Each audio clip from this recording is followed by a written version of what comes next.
नमस्कार दोस्तों, मैं सत्यम मिश्रा और आप देख रहे हैं टीच लर्नर्स का यूट्यूब चैनल।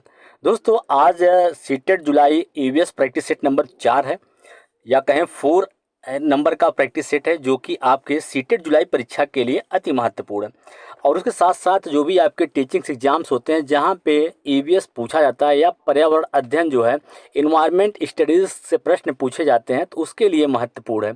तो चलिए भैया स्टार्ट करते हैं आज की क्लास का पहला प्रश्न।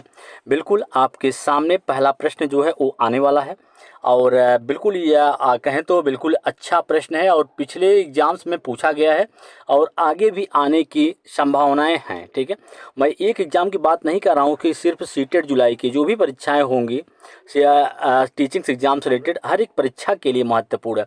तो पहला प्रश्न बिल्कुल आपके सामने कि निम्नलिखित में से कौन सा एक अच्छा खाना पकाने का या खाना पकाने की कार्य प्रणाली है। सब्जियों को काटना और फिर उन्हें बहते जल में धोना, सब्जियों को काटने और पकाने से पहले कुछ देर धूप में रखना, जीवाणुओं को मारने के लिए सब्जियों को डीप फ्राई करके पकाना, सब्जियों को अच्छी तरह से धोकर काटना। तो बिल्कुल अगर हम यहाँ पे बात करें तो सबसे अच्छा कौन सा तरीका है खाना पकाने का, तो सब्जियों को काटने से पहले जो है अच्छी तरीके से धो लेना चाहिए, फिर सब्जियों को जो है वो काटना चाहिए। सबसे बेहतरीन तरीका जो है खाना पकाने का, सब्जियों को अच्छी तरह से धोकर फिर उसको जो है वो काटना चाहिए। चलेंगे आगे अगले प्रश्न की तरफ। वीडियो दोस्तों अच्छा लगे तो लाइक शेयर सब्सक्राइब जरूर करिएगा और अपने साथियों को शेयर जरूर कर दीजिएगा। बिल्कुल यहाँ पे बात करें तो कुडुख कहाँ के लोगों की भाषा है। दोस्तों अक्सर आपके लैंग्वेज से रिलेटेड प्रश्न आपके परीक्षाओं में पूछ लिए जाते हैं। कुडुख कहाँ की लैंग्वेज है, प्रश्न पूछा गया है। आपके 2021 की जो परीक्षा हुई थी सीटेट एग्जाम, उसमें ये प्रश्न पूछा हुआ है कि कुडुख जो है कहाँ के लोगों की भाषा है, मिजोरम, मणिपुर, मेघालय या झारखंड। तो बिल्कुल भैया इससे पहले हम यहाँ पे कुछ इससे रिलेटेड तथ्य हैं उसको हम जान लेते हैं।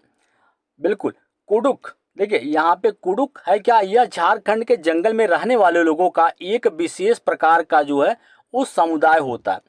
वे लोग जो भाषा बोलते हैं उसे ही क्या कहते हैं, कुडुख भाषा जो है वो कहा जाता है। तो जाहिर सी बात है अब आपको समझ में आ गया होगा कुडुख जो है कहाँ के लोगों की भाषा है, झारखंड। बिल्कुल जो झारखंड के जंगलों में निवास करते हैं वैसे समुदाय को कुडुख कहते हैं और उनके बोले जाने वाली भाषा या लैंग्वेज को ही क्या कहते हैं, कुडुख कहा जाता है।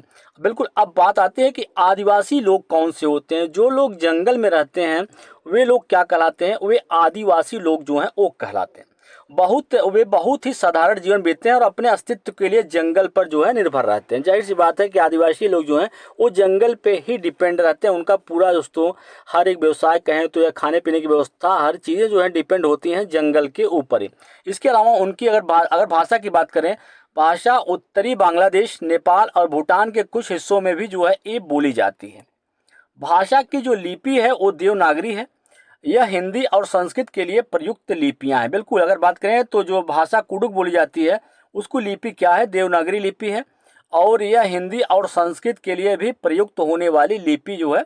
और कुडुख भाषा में तुरंग का अर्थ होता है। बिल्कुल कभी कभी पूछ लेता है कि कुडुख भाषा में तुरंग का अर्थ क्या होता है। तो जाहिर सी बात है बिल्कुल एक प्रश्न आपको यहाँ से भी बनता है कि कुडुख भाषा में तुरांग को क्या कहते हैं। तो कुडुख भाषा में तुरांग को वन कहा जाता है या कहें तो जंगल कहा जाता है। ठीक है, चलिए भी हम आगे चलेंगे और अगले प्रश्न को यहाँ पे देखेंगे।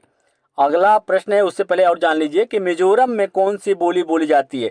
मिजोरम में बोली जाने वाली भाषा कौन सी है, मिजो है, जिसकी बोली आसो, झा, हलाम, हिनार, लाई, लूसी, मारा, म्यू, खूमी, पाइटे और थाड़ो कुकी होती है। तो जाहिर सी बात है कि सिर्फ एक प्रश्न यहाँ पे पूछा जाएगा कि मिजोरम में कौन सी भाषा जो है वो बोली जाती है। तो मिजोरम में मिजो भाषा जो है वो बोली जाती है। वही बात करें तो मणिपुर में कौन सी भाषा बोली जाती है, मीती, जिसको मीटी ई बोलते हैं। ठीक है, जो तिब्बती वर्मन भाषा है। अरुणाचल प्रदेश में बोली जाने वाली भाषा को क्या कहते हैं, नीसी भाषा जो है वो अरुणाचल प्रदेश में बोली जाती है। चलेंगे हम आगे और अगले प्रश्न को यहाँ पे देखेंगे। अगला प्रश्न बिल्कुल आपके सामने है कि यहाँ पे देखिए दोस्तों, कभी कभी जंगलों के में बनने वाले या स्थानों में बनने वाले मकान से रिलेटेड प्रश्न आपसे पूछ लेता है कि असम में किस प्रकार के मकान बनते हैं। वही अगर बात करें तो जम्मू कश्मीर में किस प्रकार से मकान जो है बने हुए होते हैं, राजस्थान में मतलब घरों के विशेषताओं से रिलेटेड भी प्रश्न आपके परीक्षाओं में अक्सर देखने के लिए जो है वो मिलते हैं। पहला प्रश्न है यहाँ पे अब आगे है, जो कि आपके यहाँ पे मकानों की विशेषताओं से रिलेटेड प्रश्न पूछा गया है कि पहाड़ी क्षेत्रों में यह देखा गया है कि लोगों ने पत्थरों, मिट्टी, चूने, लकड़ी का उपयोग करके अपने घर जो है वो बनाए हैं। इन घरों में 2 मंजिलें होती हैं। भूतल में वे पशुओं के रखने के लिए स्थान प्रदान करते हैं और आवश्यक वस्तुओं को भी जो है वो संग्रहित करते हैं। पहली मंजिल पर वे रहते हैं और घरों की छतें समतल होती हैं और मोटी पेड़ों की टहनियों से जो है वो बना होता है। यह पहाड़ी क्षेत्र कौन से राज्य का हिस्सा है? मेघालय, हिमाचल प्रदेश, जम्मू कश्मीर, अरुणाचल प्रदेश। तो बिल्कुल प्रश्न अगर आता है तो घरों की विशेषताओं की, तो प्रत्येक क्षेत्र में अलग अलग तरीके के जो मकान है या घर है जो है बनाया जाता है। वो डिपेंड करता है वहाँ की जलवायु परिस्थितियों के ऊपर जो है वो निर्भर होता है कि वहाँ का जलवायु कैसा है। वहाँ के परिस्थितियों के अनुकूल ही जो है घर मकान जो है वो बनाए जाते हैं। घर विशेष रूप से लोगों की आवश्यकता, बिल्कुल अगर बात करें तो लोगों की आवश्यकताओं को ध्यान में रख के, इसके अलावा वहाँ की परिस्थितियों को भी ध्यान में रख के जो है मकान डिजाइन किए जाते हैं, बनाए जाते हैं। तो इस प्रकार के जो मकान की यहाँ पे विशेषता दी गई है, तो इस प्रकार के मकान जो है कहाँ पे देखने के लिए मिलते हैं? जम्मू कश्मीर। वेरी सिंपल, इस प्रश्न का राइट जवाब क्या होगा? ऑप्शन नंबर 3 होगा, जो कि क्या है? जम्मू कश्मीर है। चलेंगे अगले प्रश्न पे, उससे पहले यहाँ पे जान लीजिए कि जम्मू कश्मीर में घरों की जो विशेषताएं होती हैं, घर जो है लकड़ी, मिट्टी या रेत के बने होते हैं। घरों की छतें जो हैं बिल्कुल समतल होती हैं और मोटे पेड़ों की टहनियों से जो है वो बनाई होती हैं। अगर असम के घरों की विशेषताओं की बात करें तो घर जमीन से लगभग 10 से 12 फीट ऊपर बनाए जाते हैं और घरों को मजबूत बांस के खंभों पे जो है वो बनाया जाता है। उनके घरों के अंदरूनी हिस्से जो हैं वो भी किससे बने होते हैं? लकड़ी के बने हुए होते हैं।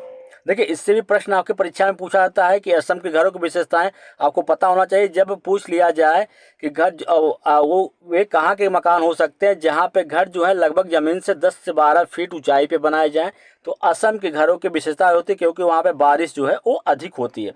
समतल क्षेत्रों में जो घर होते हैं, जैसे बिहार हुआ, झारखंड, उत्तर प्रदेश, दिल्ली में घर जो है ईंटों के, पत्थरों के, कंक्रीट की सहायता से जो है वो बनाए जाते हैं। चलेंगे हम आगे, और यहाँ पे दोस्तों अगला प्रश्न है और अच्छा भी प्रश्न है, ठीक है, क्योंकि यहाँ पे आपके घर्षण से रिलेटेड प्रश्न दोस्तों पूछा गया है। अगर हम इस प्रश्न की बात करें तो ये प्रश्न है कि घर्षण के बारे में चर्चा करते हुए एक शिक्षक ने अवधारणाओं को समझने के लिए कई उदाहरण दिए हैं। तो शिक्षक द्वारा उद्धृत कुछ उदाहरण जहां घर्षण हमारे दैनिक जीवन में उपयोगी है, नीचे दिए गए। पहला है यहाँ पे कि हम कलम की नोक और कागज के बीच घर्षण के कारण ही लिखने में सक्षम होते हैं। दूसरा है कि हम अपने पैरों और जमीन के बीच घर्षण के कारण ही चलने में जो है सक्षम होते हैं। लंबवत ऊपर की तरफ फेंकी गई गेंद घर्षण के कारण ही हमारे पास जो है लौट के वापस आती है। हम गतिमान वाहनों को घर्षण के कारण ब्रेक लगा के जो है वो रोक सकते हैं। तो बिल्कुल अगर हम बात करें तो इसमें से राइट जवाब कौन सा होगा? आप ए, वहीं बात करें बी, और आपका जो डी नंबर है बिल्कुल सही है। तो इसका ऑप्शन नंबर क्या हो जाएगा? तो ए, बी और डी, यानी ऑप्शन नंबर 4 जो है वो बिल्कुल सही जवाब होगा। चलिए अब घर्षण के बारे में यहाँ पे थोड़ा हम जान लेते हैं कि आखिर घर्षण होता क्या है। तो घर्षण किसी सतह का वह गुण जो दो सतहों के बीच सापेक्ष गति का जो है वो विरोध करता है, वही क्या कहलाता है? घर्षण कहलाता है। घर्षण दो सतहों के बीच सापेक्षिक गति का जो है विरोध करता है। अगर बात करें तो घर्षण का एसआई मात्रक क्या होता है?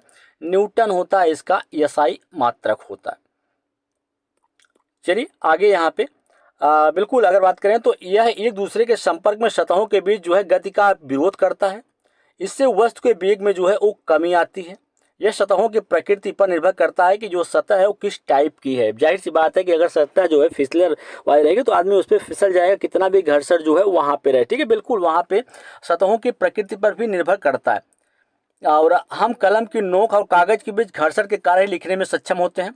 हम अपने पैरों और जमीन के बीच घर्षण के कारण ही चलने में सक्षम होते हैं। घर्षण के कारण हम ब्रेक लगाकर चलती हुई गाड़ी को जो है वो रोक पाते हैं। सतह पर वाहन का चलना या स्केटिंग करना इत्यादि भी जो है घर्षण के ही कारण संभव हो पाते हैं।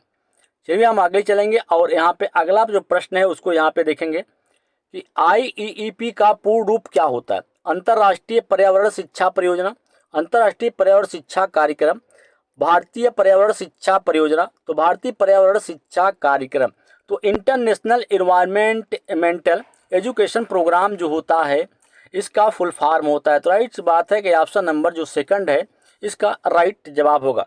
चलिए हम आगे चलेंगे और उससे पहले यहाँ पे जान लीजिए कि जो आपका इंटरनेशनल इन्वायरमेंटल एजुकेशन प्रोग्राम है उसकी शुरुआत कब हुई थी। तो उसकी शुरुआत 1875 ईस्वी में हुआ था और किसके नेतृत्व में, यूनेस्को और UNEP ने साल 1975 से लेकर 1995 के बीच में IEEP की जो है नेतृत्व जो है वो किया था। IP ने पर्यावरण शिक्षा में रुचि रखने वाले संस्थानों और व्यक्तियों के बीच एक तरीके का जो है नेटवर्क जो है बनाया है। चलिए आगे चलेंगे। अब आगे यहाँ पे दोस्तों अगला प्रश्न है कि पीसी कल्चर जो है वो क्या होता है। मधुमक्खी पालन, मत्स्य पालन, मुर्गी पालन या इनमें से कोई भी नहीं। तो पीसी कल्चर क्या होता है। पीसी कल्चर का संबंध जो होता है किससे होता है, मछली पालन या मत्स्य पालन से होता है, जिसमें मछलियों को कृत्रिम तरीके से जो है उनका प्रजनन होता है, पालन होता है और उनका जो है स्थानांतरण जो है वो किया जाता है। तो बिल्कुल राइट जवाब क्या हो जाएगा, ऑप्शन नंबर सेकंड जो है बिल्कुल सही जवाब होगा। चलेंगे हम आगे बढ़ेंगे और अगले प्रश्न की तरफ। उससे पहले जान लीजिए कि मछली पालन यह एक तरीके से जलीय कृषि का एक रूप होता है जिसमें मछलियों को मछली टैंकों, तालाबों तथा महासागरों में जैसे बाड़ों में जो है वो पाला जाता है, मुख्यतः भोजन के लिए। कृत्रिम प्रजनन, पालन और स्थानांतरण। पीसी कल्चर में मछलियों को कृत्रिम तरीके से प्रजनन करवाया जाता है और उन्हें जो है पाला जाता है, फिर उन्हें एक जगह से दूसरे जगह पर जो है स्थानांतरित जो है वो कर दिया जाता है। चलिए आगे चलेंगे। यहाँ पे अगला प्रश्न है कि पर्यावरण अध्ययन में गृहदत्त कार्य का उद्देश्य क्या है। कि पुनरावृत्ति एवं पुनर्बलन, घर पर समय का सदुपयोग करना, विद्यालय में सीखी गई संकल्पनाओं में दक्षता, अधिगम का विस्तार करना। तो बिल्कुल बच्चों में, विशेषकर छोटे बच्चों में अधिगम और अपने आसपास के विश्व को समझने की स्वाभाविक इच्छा जो है वो होती है। उन्हें एक ऐसा वातावरण प्रदान किया जाना चाहिए जो इस अधिगम को सक्षम और सार्थक या समर्थन करता हो।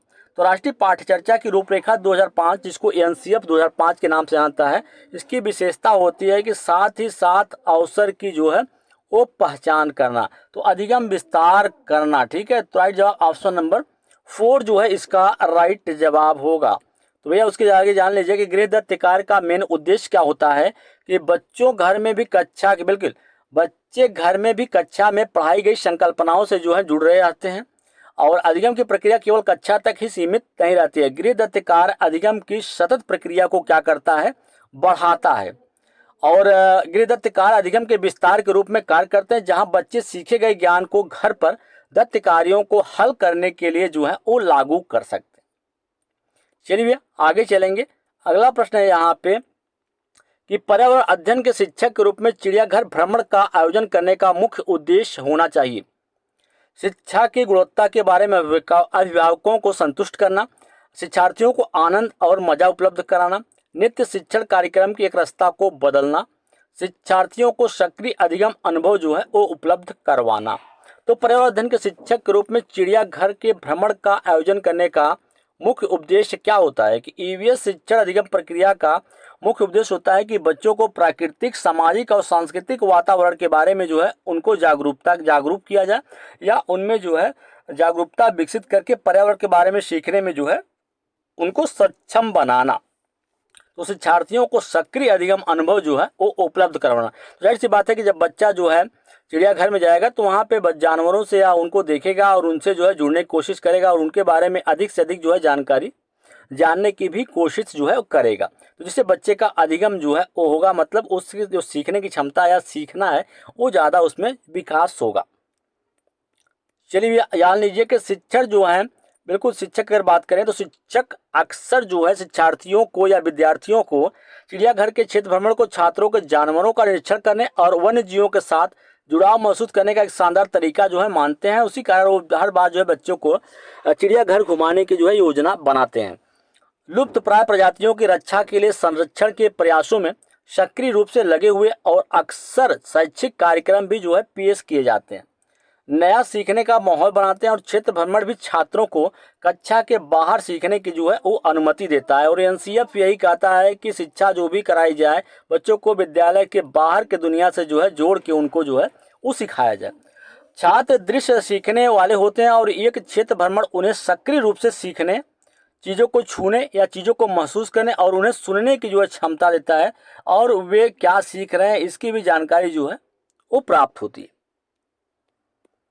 बिल्कुल, अगला प्रश्न है यहाँ पे कि निम्नलिखित में से कौन सा संक्रामक रोग होता है?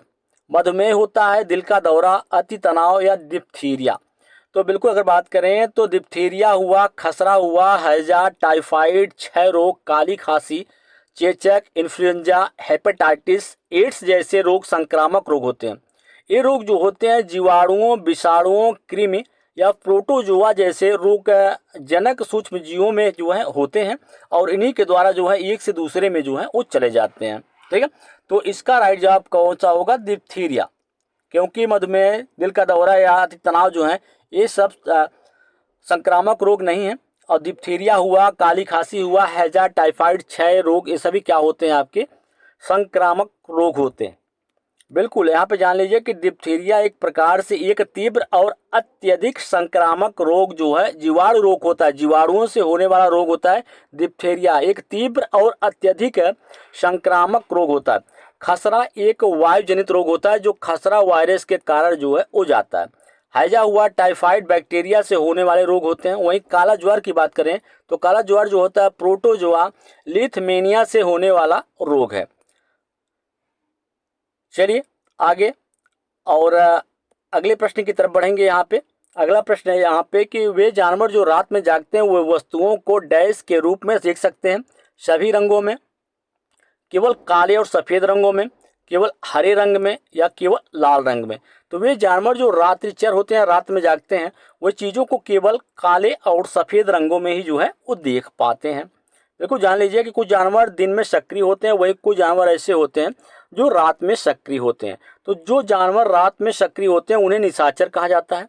निशाचर जानवरों के उदाहरण जान लीजिए चमगादड़, रेगिस्तानी चूहे और रेगिस्तानी सांप, उल्लू, ये सभी क्या होते हैं? निशाचर जानवर होते हैं।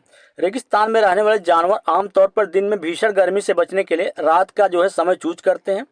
जो जानवर रात में जागते हैं वे केवल काले और सफ़ेद रंगों में ही चीज़ों को जो है वो देख पाते हैं। ठीक है, अगला प्रश्न है यहाँ पे कि सतत और व्यापक मूल्यांकन का मुख्य उद्देश्य क्या है? स्कूल में उपस्थिति के दौरान बच्चों के हर पहलू का मूल्यांकन करना, स्कूल में उपस्थिति के दौरान बच्चों की रुचि का मूल्यांकन करना, स्कूल में उपस्थिति के दौरान बच्चों के ज्ञान और समझ का मूल्यांकन करना, स्कूल में उपस्थिति के दौरान बच्चों के कौशल का मूल्यांकन करना।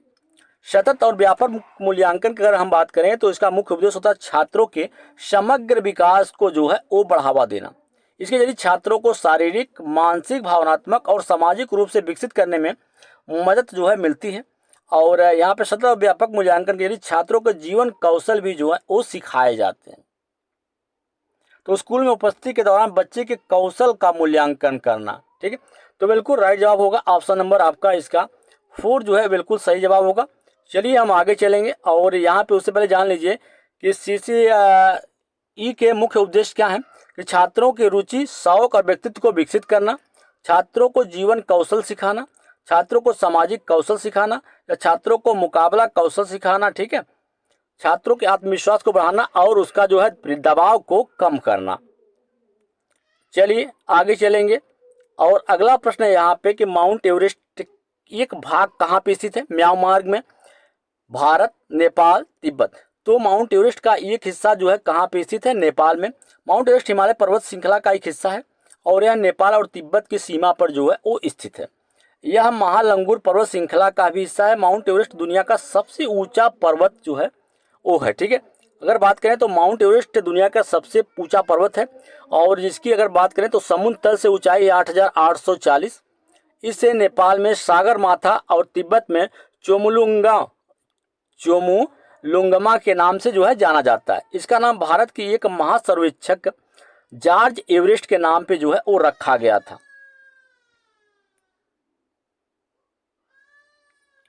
आगे चलेंगे और अगले प्रश्न को यहाँ पे देखें दोस्तों कि हमारे देश के निम्नलिखित में से किस हिस्से में लोग अपने आंगनों में टेपीकोया और नारियल जैसे खाद्य पदार्थ उगाते हैं और उन्हें उनका उपयोग करके तैयार भोजन बहुत ही स्वादिष्ट लगता है। आंध्र प्रदेश, असम, गोवा, केरल। तो केरल में लोग अपने जंगलों में टेपीकोया और नारियल का जो है उगाते हैं और इन्हें खाने में काफ़ी जो है पसंद करते हैं। केरल में उबला हुआ टेपीकोया नारियल से बनी हुई करी के साथ जो है वो खाया जाता है। तो राइट जवाब इसका दोस्तों ऑप्शन नंबर 4 होगा। चलिए आगे चलेंगे। बिल्कुल जान लीजिए कि यहाँ पे केरल में टेपीकोया और नारियल की भरपूर जो है पैदावार होती है। बिल्कुल अगर बात करें तो केरल में टेपीकोया को कप्पा, पुल किंजगू, माराचीनी या कोल्ली किंजगू जैसे नामों से भी जो है जाना जाता है। टेपीकोया जो है स्प्रेज वर्ग का एक कंद युक्त खाद्य पदार्थ होता है। कभी कभी पूछ लेता है कि टेपीकोया किस वर्ग का फल है या खाद्य पदार्थ है, तो बिल्कुल स्प्रेज वर्ग का एक कंद युक्त जो है खाद्य पौधा होता है।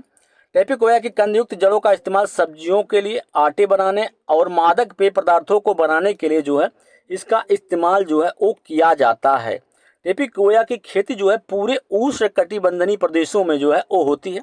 केरल में टेपीकोया जो है, केरल की बात करें तो केरल में टेपीकोया एक प्रमुख फसल होती है। केरल में नारियल का इस्तेमाल करके बनाई गई करी के साथ उबला हुआ टेपीकोया खाना बहुत ही ज़्यादा लोकप्रिय जो है वो होता है।